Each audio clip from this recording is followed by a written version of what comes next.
Welcome to the How to Be Awesome at Your Job podcast, the show where brilliant professionals share how to sharpen the universal skills required to flourish at work. Enjoy more career fun, wins, meaning, and money with your host, Pete Makaitis. Hello, and thanks for joining us here for episode 594 with Carson Tate. If you have perchance experimented with a number of productivity systems and kept switching up or reorganizing or changing things, Carson brings some really great perspective on how and why some things are working better for you and what to do about it. So we're going to learn, one, how to pick the right system for your productivity style. 2, the top tools for keeping your inbox under control. And 3, how to work in harmony with opposing productivity styles. So if you want to take a look at the show notes or the transcript or the links to items that we reference here, drop on by awesomeatyourjob.com/EP594. Now here's Carson's story. Carson is the founder and managing partner of Working Simply. She's the author of Work Simply, Embracing the Power of Your Personal Productivity Style. Her views have been included in top-tier business media, including Bloomberg Businessweek, Business Insider, CBS Money Watch, Fast Company, Forbes, Harvard Business Review blog, The New York Times, USA Today, Working Mother, and more. Before starting Working Simply, Carson worked in human resources and sales functions with Fortune 200 firms.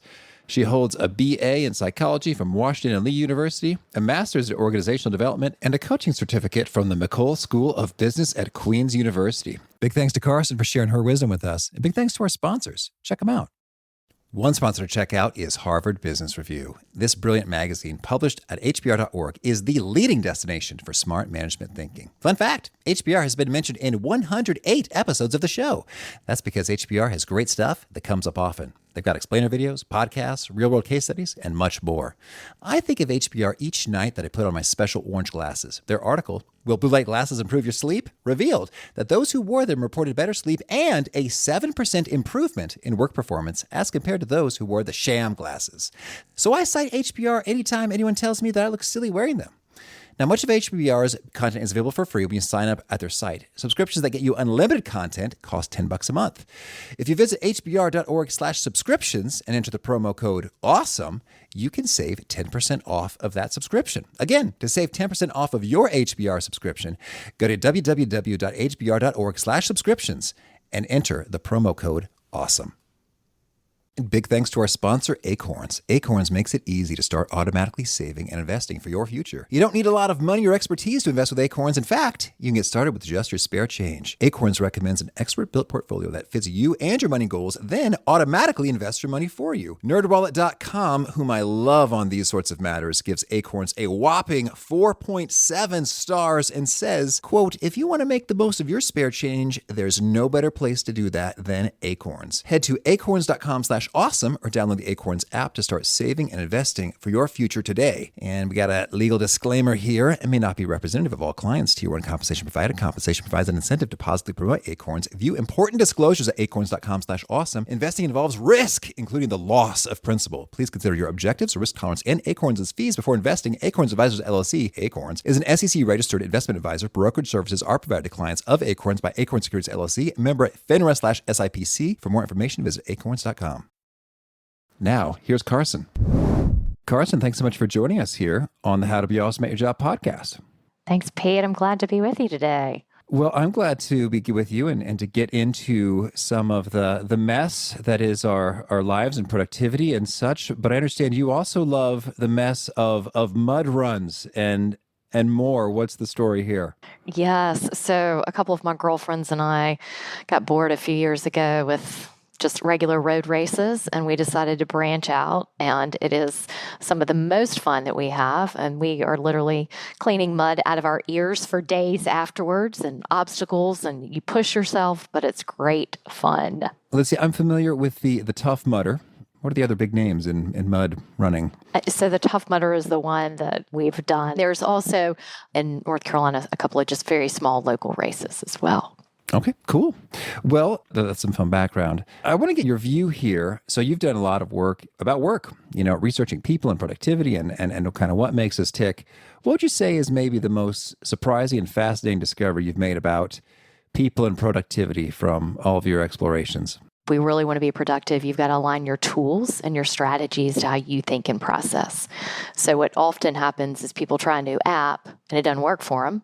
And then they think they're not capable of getting organized or there's something wrong with them. No, it's just the tool doesn't work for you. So it's about aligning your tools to how you think and process and then really creating a custom toolkit. Okay. Well, so in your world, you've defined 4 different productivity styles. And I'd love it if you could, I don't know if call me a skeptic or what the word is, but I'd love to hear a little bit about the underlying research in that. I guess for like with the Enneagram, for example, I'm like, well, who says there's 9 types? How do we know there's 9? Why are there not 8 or 12? Why are there not 34 like the strength? So can you lay it on as how do we come up with 4? Absolutely. So first of all, my graduate research looked at cognitive thinking style. So this is different than personality. This is literally how you think and process information. And so I looked at the research, neuroscience and research into how we think. And so the concept of left brain and right brain, it's not technically accurate, but that's easy classification.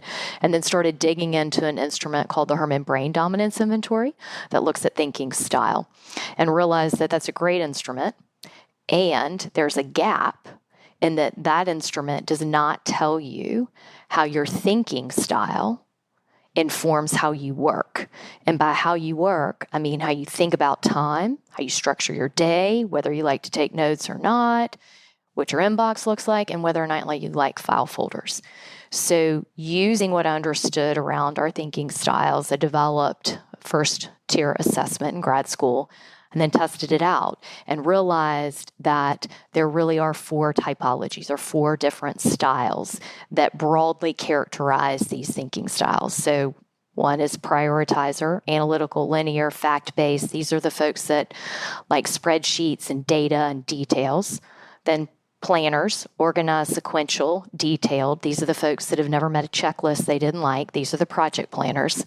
Arrangers, these are your intuitive, kinesthetic, relational folks. They do their work with and through people. They like colorful pens. They're visual. And then visualizers, these are your big picture, strategic thinkers. They're the ones that are pushing the envelope. Why not? They don't like structure. They think in big, broad concepts. So first iteration, tested it, had to refine the typology, tested it again. And now we're on an iteration. This is our 3rd iteration. We've had over 2.5 million people take it and validating the results. Wait, what was the number again? 2.5 million. All right. Good work.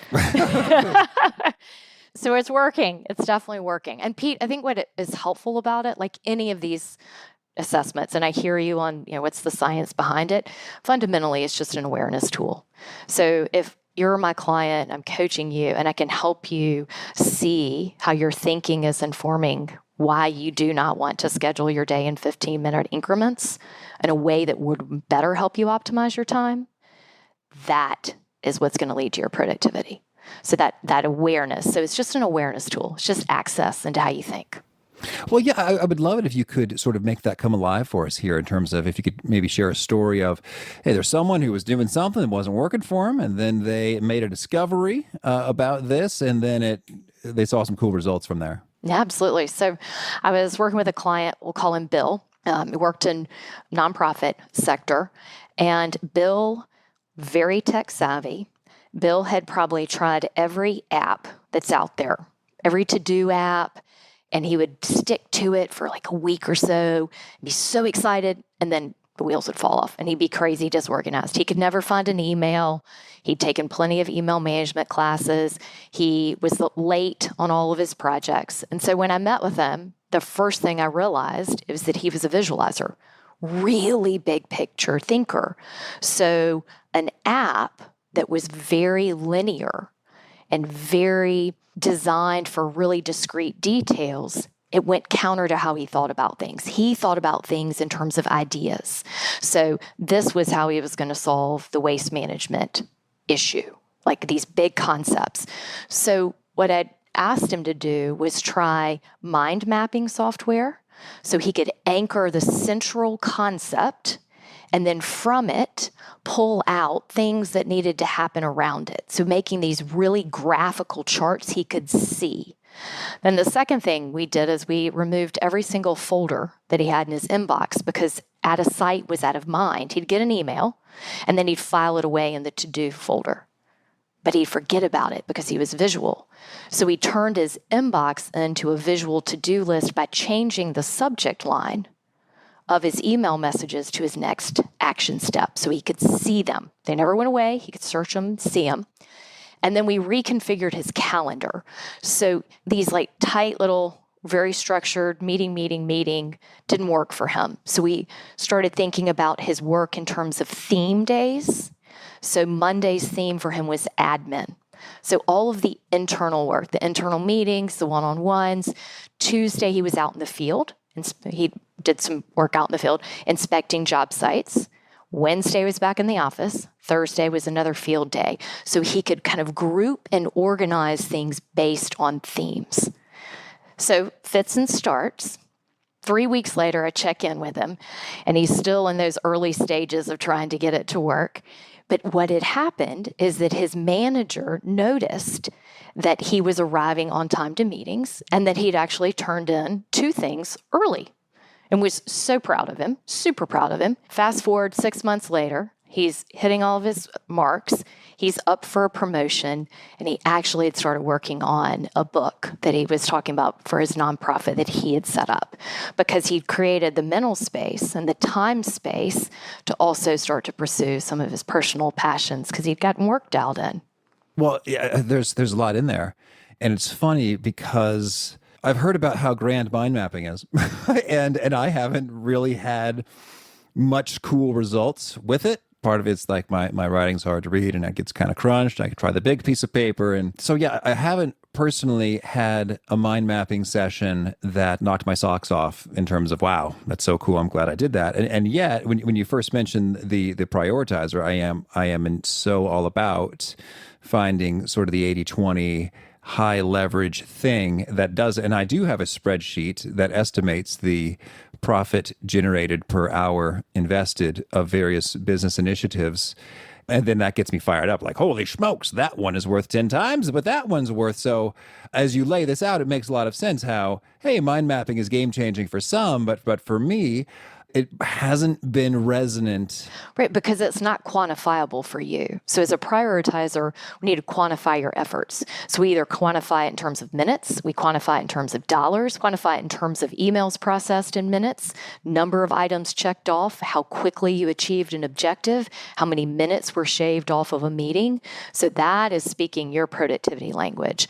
But for Ben, he doesn't care. That doesn't motivate him. He doesn't care about that. It's more concepts, what's next, and how do we build a system for him. And he actually used a whiteboard, and then there's also a software called MindJet that you can do mind mapping on the computer. Yeah. Well, okay. Well, since you opened up that door, I can't resist. Let's hear the tools, because it can be tempting to play tools all day long, but if we could just have a couple minutes. So MindJet is cool for mind mapping and the visualizers. Is there any other sort of software or tools you recommend for each of the other 3? So I like Trello for planners, and arrangers can use it a little bit. Evernote is great for arrangers and for visualizers because they have blank pages. And prioritizers, I mean, you can use Todoist, you can use things. I mean, there are a host of them that are designed for prioritizers. Well, it's funny. I think that I love OmniFocus and just a spreadsheet most often because I could see those numbers. Right. I would say that you're definitely onto something, that it really doesn't matter what the tool is as long as it works for you. So Excel, great tool for you, but it might not have the flash or the name recognition, but it works for you. So part of the push and the struggle on productivity is, can you stand in the ground of, hey, you know what, I use a legal pad. Works for me. Right. Understood. Okay, cool. Well, and then I guess I'm also thinking that, I guess in some ways, different projects and different outputs that you're shooting for sort of seem to align more readily to different folks. I guess I kept thinking if I'm trying to say, hey, manufacturing plant manager, I need you to optimize our outputs and shave off all the time associated with cranking out the widgets. going at it visualizer style, well, maybe it's just my bias as a prioritizer, but it doesn't quite seem like that's ideal. But maybe, the all roads lead to Rome or something. Like there's multiple paths that will end up doing the same thing. What's your take on that? All roads lead to Rome, and each of these styles has a strength. So if we've got to optimize throughput on a manufacturing line, I'm going to strongly encourage that we have a prioritizer think about that. If we need to redesign the line, then I'm going to suggest we have a visualizer. Think about a new approach. And if it's about, do we have a team that's highly functioning on this line, I'm going to ask the arranger to do that work. Okay. Well, and so then I suppose tell us, how does one learn what their style is? So we have the assessments on our website, workingsimply.com. You can go and take it on the website. Then we also have multiple articles on our blogs that talk about these styles and questions you can ask to help you determine your productivity style. Okay. Well, and so then can you tell us, once we are aware of our productivity style, I guess, what are some of the sort of top do's and don'ts that we should keep in mind? Either things that are sort of universally applicable to all, or the particulars in terms of, hey, prioritizers probably do this and don't do that. Yes. So I have two universal across the board for all four styles. One is the concept, which I think, Pete, you are 100% in alignment with, which is time is a commodity. And so we talk about it with our coaching clients and our training clients that time is a non-renewable resource. We all have the same 168 hours in a week. How do you choose to invest it for your highest ROI? So that's a across-the-board best practice. Can you make that paradigm shift to being as intentional and as thoughtful about your time spend as you are your money spend, which you've done with your spreadsheet. So you've quantified time. You know what an hour of your time is worth, and you make your decisions based on that. The second universal principle is around inboxes. And we believe that your inbox is the best personal assistant you've ever had. You mean your email inbox or? Your email inbox. Yes. And so to use all of the technology tools that are available in your platform to automate as much as possible of your email management. I didn't even know we were going to go here. Let's go there now. Oh, you want to dig into email? Let's talk email. Let's talk inboxes. So there's the tools. I mean, hey, I love my email tools. I like Superhuman to fly through them, and I like SaneBox to filter. I guess, what are the other tools, and then what are the other just sort of approaches in terms of what you're doing in there, kind of regardless of the software you got? So regardless of the software, we suggest a process we call the email agility process. You read it, you decide what is it, does it require action by you? If action is required by you, you do it.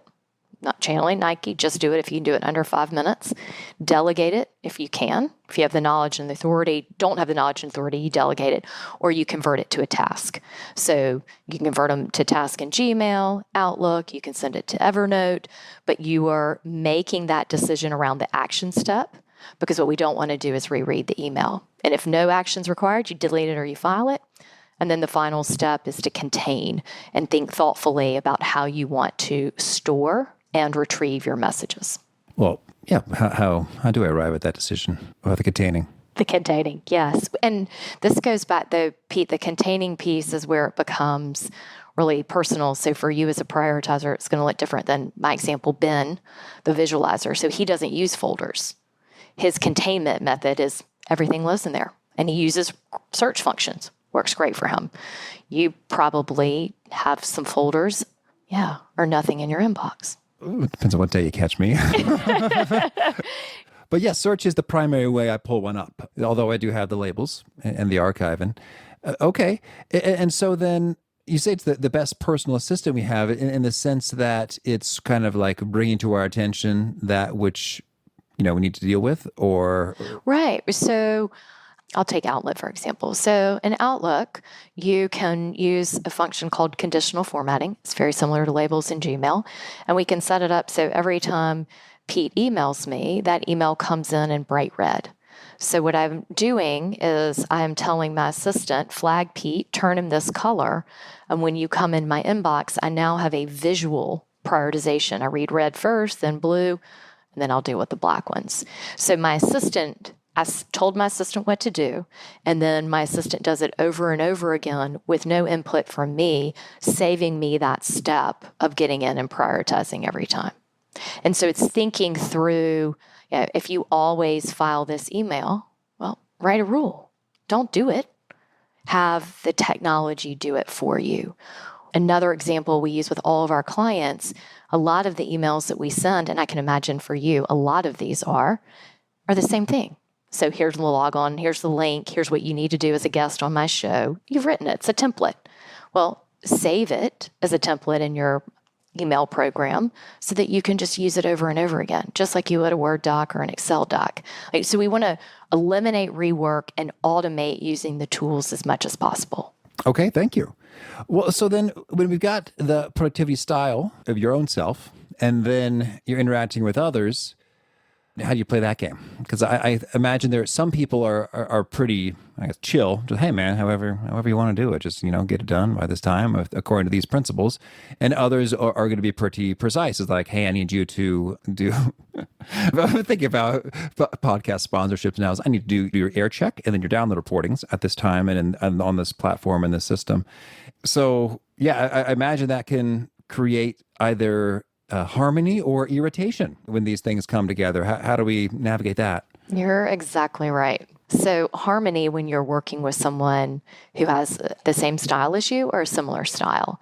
So Pete, if I was a prioritizer and you and I are paired up on a project, we end up speaking, quote, the same language. We're focused on the outcome. We want the data. We want to be quick. We want to be efficient. So it's very easy for us to work together. We're pretty aligned. We get it done. But if you were working with an arranger who's focused on the people and wants to get everyone's opinion about what the objective is, that's going to be pretty frustrating for you, very frustrating. And for the arranger, they're going to be frustrated because you just want to get to work and they don't feel like they've built the team and aligned around the team. The planner, detailed, organized, who wants to put together your project plan, when they work with a visualizer, the visualizer doesn't like structure. They don't want a project plan. They don't want details. So that's going to create a pretty predictable clash. So when you work with someone like you, easy. When we talk about going cross quadrant, so prioritizer to arranger, that's the most significant difference, the biggest clash. Planner to visualizer, going that way, other very significant clash, and it's just going to be harder to work together. Oh, okay. And so acknowledging that that's going to be harder, what do you do about it? What do you do about it? So first, you've got to communicate. So each of these 4 productivity styles has a central question they want answered. So you, as a prioritizer, you want the what. What's the goal? What's the objective? What's the data? The planner, how? How have you done it before? How do you want to do it? How do we need to produce this deliverable? They're focused on the process, the how. The arranger is focused on the who. Who's on the team? Who's involved? Who are the stakeholders? And the visualizer is asking those big picture questions. Why not? Why are we thinking about this? Why does this matter? How does this connect to strategy?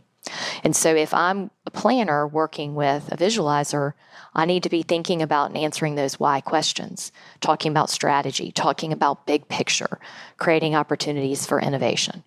And vice versa, if the visualizer is working with a planner, they need to be comfortable talking about the how and the details and being willing to work through a sequential process with them. Okay. Yeah. Understood. And you also had a note associated with a master task list, an acronym, TASK. Can you unpack this for us? Sure. So I'll give you the why behind it and then we'll unpack it. So the why is because our brains are a terrible to-do list, right? I mean, how often have you sat down at your desk, you're like, oh, I forgot to do this on the way into my office, right? Well, we all have this happen. So the master task list creates one central repository to capture all of your commitments, both personal and professional, in one place. So the T in task stands for think. And this is when we ask our clients basically to do a brain dump, get it all out of your head, everything you need to do. The second step is the A, is the action, because a lot of the stuff in our heads would be a project. So, for example, clean out the garage. Well, you're not going to do that. That's a big project. So what we have to do is determine the next action step. Well, the first action step would be maybe to measure the wall. If you want to hang something on it, we had to measure to figure out how many hooks so that I can start to create some organization. And then the S is just sort. So once you've done your brain dump and you've determined next action steps, we have to create a list that's actually manageable and that you can get in and out of. So the sort is just a grouping or a classification of like items. So it might be podcast prep. It might be calls. It might be research. It could be a project name. But you group all of those action items under that category. And then the last one is you keep one and only one list. So we don't have a list in this app, a list, in your pocket, a list on your refrigerator.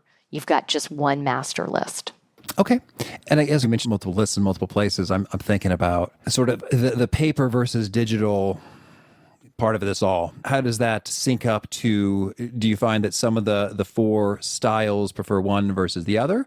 Or is it just that's sort of a whole nother dimension? There are prioritizers who love paper and visualizers who love computers, and it's also all over the place. It's all over the place. Absolutely. With an asterisk. So all over the place. We have folks in each category that like paper or tech. The asterisk would be the arrangers. They tend to be kinesthetic. So they have very nice writing utensils. You will see them touch and feel objects. They're very visual dashboards. They are more likely to use paper than the other four styles. Okay. Well, tell us, Carson, anything else you want to make sure to mention before we shift gears and hear about some of your favorite things? Just excited. I've got a new book coming out October 6th called Own It, Love It, Make It Work, How to Turn Any Job into Your Dream Job. So it is the roadmap. If you do not enjoy your job or you want to enjoy your job even more, this is the tool to help you get there. All right. Thank you. Well, now could you share with us a favorite quote, something you find inspiring? I'm going to say, just do it. All right. And how about a favorite study or experiment or bit of research? My graduate research on cognitive thinking styles was my favorite research project I've ever done. Mm-hmm. And a favorite book? The Awakening by Kate Chopin. And you mentioned a few of them, but how about a favorite tool? Paper. All right. And with the paper, how specifically do you use it in a way that's great for you? Yes. So I actually have a paper to-do list. So I have a little notebook I've created, and it lives with me everywhere I go. All right. And a favorite habit? Early morning meditation. Mm-hmm. And is there a particular nugget you share that really seems to connect and resonate with folks and they quote it back to you frequently? There's no one-size-fits-all approach to productivity. You must personalize it based on how you think and process information. Okay. And if folks want to learn more or get in touch, where would you point them? WorkingSimply.com or on LinkedIn, Carson Tate. And do you have a final challenge or call to action for folks looking to be awesome at their jobs? Yes. Figure out how you think and process information and then align your productivity tools to support you. All right. Well, Carson, this has been a treat. I wish you lots of luck and fun in your productive adventures. Oh, thank you, Pete. I appreciate it. Thanks. I really appreciated how Carson brought a research-based framework to the question of what system might work best for you based on determining your productivity style, because I have played with a lot of systems.